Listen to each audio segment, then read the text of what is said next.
വളരെ കാലങ്ങൾക്ക് ശേഷം നമ്മുടെ രാജ്യത്ത് ലോക്സഭാ സ്പീക്കർ സ്ഥാനത്തേക്ക് തിരഞ്ഞെടുപ്പ് നടക്കുകയാണ്. ഭരണപക്ഷത്ത് നിന്ന് ഓം ബിർളയും ഇന്ത്യ സഖ്യത്തിൽ നിന്ന് കൊടിക്കുന്നിൽ സുരേഷും മത്സര രംഗത്തേക്ക് എത്തിയിരിക്കുന്നു. എന്താണ് ഇതിൻ്റെ കാരണം? ഈ മത്സരത്തിലേക്ക് എങ്ങനെ കാര്യങ്ങൾ എത്തി?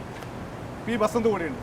ബസേട്ടാ, എങ്ങനെയാണ് ഈ മത്സരം നടക്കുന്നത്? അതൊരു പ്രതിപക്ഷ ഭരണപക്ഷത്ത് തമ്മിലുള്ള ഒരു കുഴപ്പത്തിലേക്ക് മാറുന്നത്?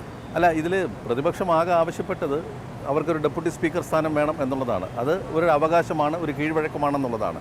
കഴിഞ്ഞ 2 ദിവസമായി രാജ്നാഥ് സിംഗും കിരൺ റിജുവും, അതായത് പ്രതിരോധ മന്ത്രിയും പാർലമെൻ്ററി കാര്യമന്ത്രിയും പ്രതിപക്ഷ നേതാക്കളുമായി പറഞ്ഞിരുന്നത് പേരുകളൊന്നും പറയാതെ NDAയുടെ സ്ഥാനാർത്ഥിയെ പിന്തുണയ്ക്കണം എന്ന് മാത്രമാണ്.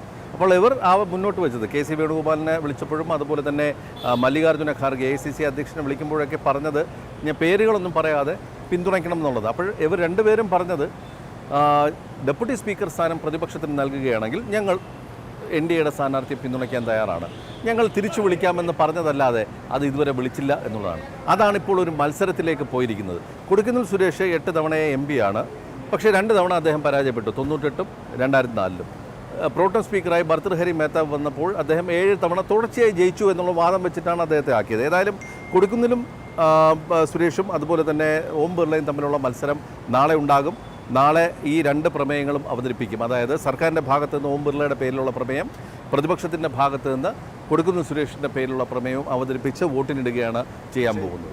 നാളെ രാവിലെ 11 മണിക്ക് നടക്കും. അത് മാത്രമല്ല, ഞങ്ങൾ ഇത്തവണ പിന്നോട്ടില്ല എന്ന സന്ദേശം പ്രതിപക്ഷം നൽകുന്നുമുണ്ട്. ഇതേപോലെ തെരഞ്ഞെടുപ്പ് നേരത്തെ എപ്പോഴെങ്കിലും ഇന്ത്യ ചരിത്രത്തിൽ നടന്നിട്ടുണ്ടോ എന്നുള്ളതാണ് ഒരു പ്രധാനപ്പെട്ട ചോദ്യം. നടന്നിട്ടില്ല എന്നാണ് പൊതുവെ ആളുകൾ ധരിച്ചു വെച്ചിരിക്കുന്നത്. അല്ല, നടന്നിട്ടില്ല എന്ന് പറയരുത്. എന്ന് വെച്ചാൽ മത്സരം എന്ന് പറയുന്നത് ഇപ്പോൾ നിയമസഭകളിലാണെങ്കിൽ സ്പീക്കറുടെ തെരഞ്ഞെടുപ്പ് എന്ന് പറയുന്ന ബാലറ്റ് പെട്ടി വെച്ച് ബാലറ്റിൽ വോട്ട് ചെയ്ത് ഇടുന്ന രീതിയിലാണ്. ആ രീതിയിലല്ല ലോക്സഭയിൽ സ്പീക്കറെ തിരഞ്ഞെടുക്കുന്നത്. 2 പ്രമേയങ്ങൾ അവതരിപ്പിച്ചുകൊണ്ടാണ്. അല്ലെങ്കിൽ പ്രമേയം അവതരിപ്പിച്ച് അതിന് ഇപ്പോൾ സമവായമുണ്ടെങ്കിൽ ഒറ്റ പ്രമേയം മാത്രമേ കാണുള്ളൂ. അതിനെ പിന്തുണച്ചുകൊണ്ടൊരു സാധനം വരുന്നു. അതിൽ പിന്നെ പ്രതിപക്ഷം സംസാരിക്കുകയാണെങ്കിൽ ആ ആളെ പ്രതിപക്ഷ നേതാവും അതോടെ തന്നെ സഭാ നേതാവും കൂടി എഴുന്നള്ളിച്ച് അല്ലെങ്കിൽ ആനയിച്ച് സ്പീക്കറുടെ കസേരയിൽ കൊണ്ടിരുത്തുകയാണ് പതിവ്. ഇത് ഒരുപക്ഷെ ചരിത്രത്തിൽ ആദ്യം എന്ന് പറയുന്നത് ശരിയല്ല.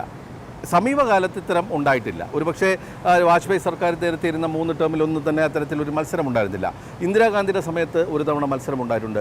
ആദ്യ ലോക്സഭയിലും ഇതുപോലെ തെരഞ്ഞെടുപ്പിലൂടെയാണ് GB മാവ്ലങ്കർ ആദ്യ സ്പീക്കറായി തിരഞ്ഞെടുക്കപ്പെടുന്നത്. അതായത് അന്ന് GB മാവ്ലങ്കർ ആയിരുന്നു പ്രോട്ടം സ്പീക്കർ. ആദ്യ ലോക്സഭയുടെ പ്രോട്ടം സ്പീക്കർ GB മാവ്ലങ്കർ ആയിരുന്നു.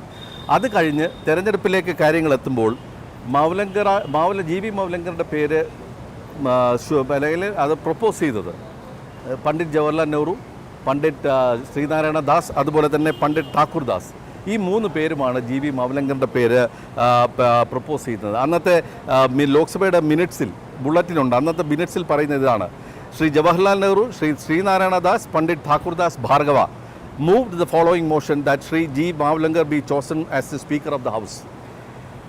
ഇതിനെ പിന്തുണച്ചുകൊണ്ട് ശ്രീ സത്യനാരായണ സിൻഹ, ഹീര സിൻഹ ചിനാരിയ, ശ്രീ SP ബൊർഗോഹൈൻ എന്നിവർ സംസാരിച്ചിട്ടുണ്ട്. പക്ഷേ അവിടെ വേറൊരു സ്ഥാനാർത്ഥി വന്നു, ഒരു പ്രതിപക്ഷ സ്ഥാനാർത്ഥി എന്നുണ്ടായിരുന്നു. അത് അന്നത്തെ പ്രതിപക്ഷ നേതാവായിരുന്ന അവിഭക്ത കമ്മ്യൂണിസ്റ്റ് പാർട്ടിയുടെ നേതാവ് AK ഗോപാലനും RSPയുടെ നേതാവായിരുന്ന N ശ്രീകണ്ഠൻ നായരും അവതരിപ്പിച്ച ഒരു സംയുക്ത പ്രമേയമായിരുന്നു. അവർ 2 പേരും മുന്നോട്ട് വെച്ച പേര് എന്ന് പറയുന്നത് ശ്രീ ശങ്കർ ശാന്താറാം മോറെ എന്നുള്ളതായിരുന്നു. That Shankar Shantaram More B chosen as A speaker of this house എന്നുള്ള ആ പ്രമേയത്തിനെ പിന്തുണച്ചത് ത്രിദീപ് കുമാർ ചൗധരി എന്ന് പറയുന്ന RSP നേതാവും രേണു ചക്രവർത്തി എന്ന് പറയുന്ന അന്നത്തെ അവിഭക്ത കമ്മ്യൂണിസ്റ്റ് പാർട്ടിയുടെ നേതാവുമാണ്. നിഖിൽ ചക്രവർത്തിയുടെ ഭാര്യയാണ് രേണു ചക്രവർത്തി. ഇത് അന്ന് വോട്ടിനിട്ടിരുന്നു. അന്നത്തെ ലോക്സഭയുടെ രേഖകൾ പ്രകാരമാണെങ്കിൽ 394 വോട്ടാണ് മാവ്ലങ്കർക്ക് ലഭിക്കുന്നത്. പ്രതിപക്ഷ സ്ഥാനാർത്ഥിയായ ശാന്താറാം മോറയ്ക്ക് വെറും 55 വോട്ട് മാത്രമേ ലഭിച്ചിട്ടുള്ളൂ.